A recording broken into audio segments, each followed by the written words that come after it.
Alright, 3-hour Super Impact.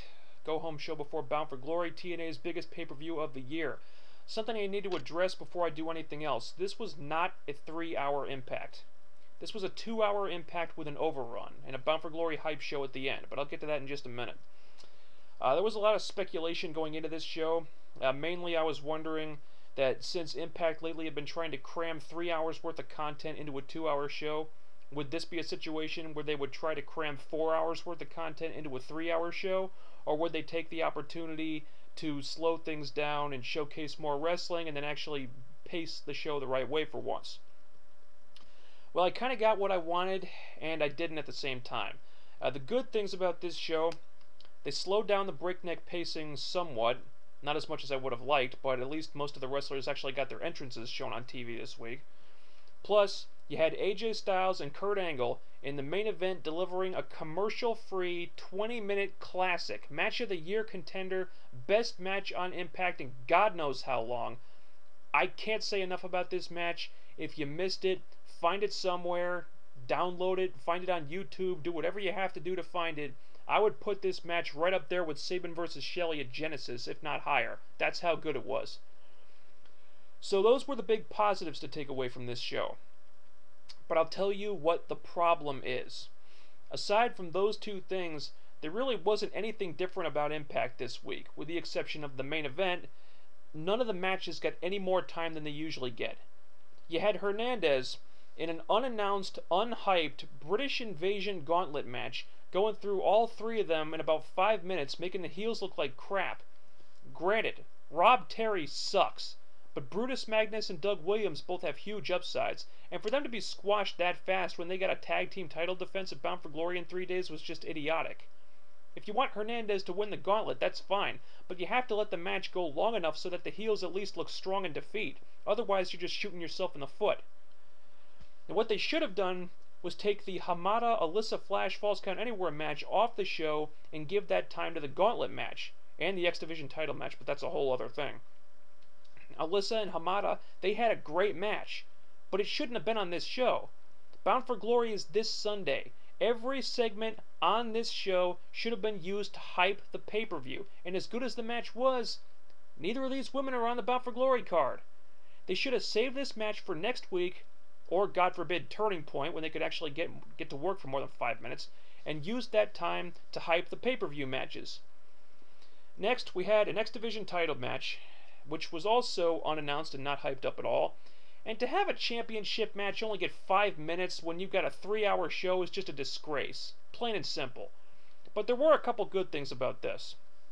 Number one, Don West is bringing managers back.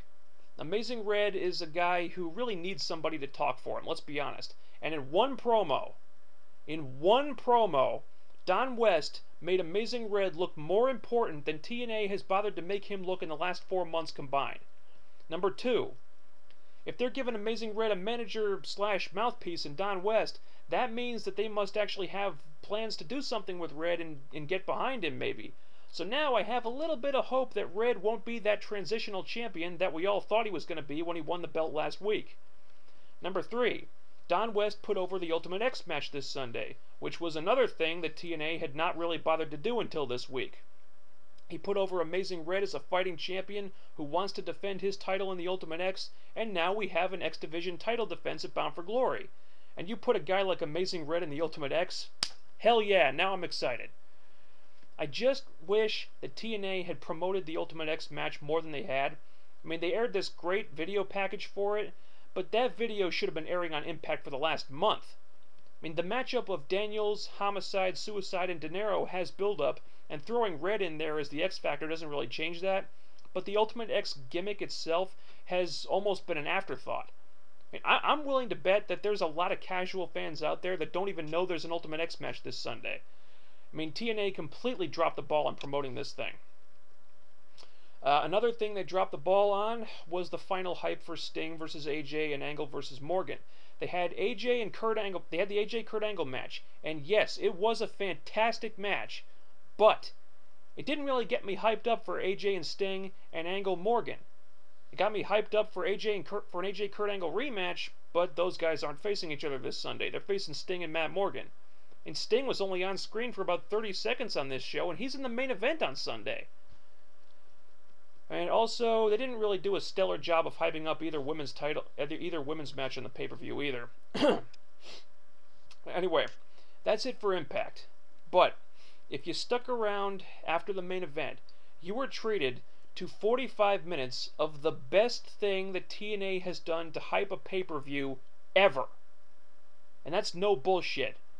Now, I said this on my Twitter page. These hype videos that they put together for the big matches at Bound for Glory, this was like a UFC countdown show.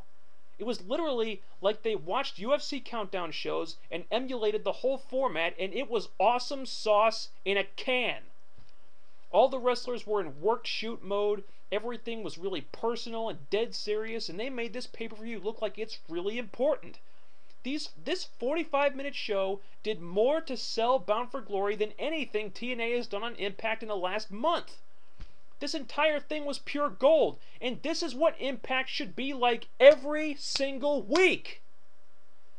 If the entire show was more like what they did here, then TNA really would be the true pro wrestling alternative. The only problem was that since it came after the main event, I wonder if not a lot of people actually stuck around to watch it. What I would have done is break up this hype show into 4 different segments, 1 for each match, and air the first 3 intermittently throughout the show, and then have the main event, then show the Sting AJ hype video, and then the post-match interviews with Angle and AJ, and then end it. I think breaking it up would have been more effective, but that's really a minor gripe. I mean, if you missed the hype video, they put it on the YouTube page, go watch it. Now, Bound for Glory. This is the biggest Bound for Glory has ever felt to me, and they really pulled out all the stops this year. Sting and AJ, the build-up to this match goes all the way back to when Sting attacked AJ from behind at Hard Justice 2008. That's over a year of build-up. Good Lord. Full Metal Mayhem, that has almost a year of build-up. Kurt Angle and Matt Morgan, that's like 6 months. Ultimate X, the 4 challengers have been interacting for months as well, and you throw Amazing Red in there on top of that, and those guys are going to blow the roof off the place. You got Abyss and Mick Foley in the Monsters Ball. A great build-up here too, and the match pretty much sells itself. You got Samoa Joe and Lashley. Yeah, they threw this match together in the last 3 weeks, but it does have a big match feel to it now, thanks in no small part to that awesome hype video. Eric Young, Hernandez, and Kevin Nash for the Legends title. This has good build-up. I admit I would be more excited for it if they hadn't thrown Nash in there too at the last minute.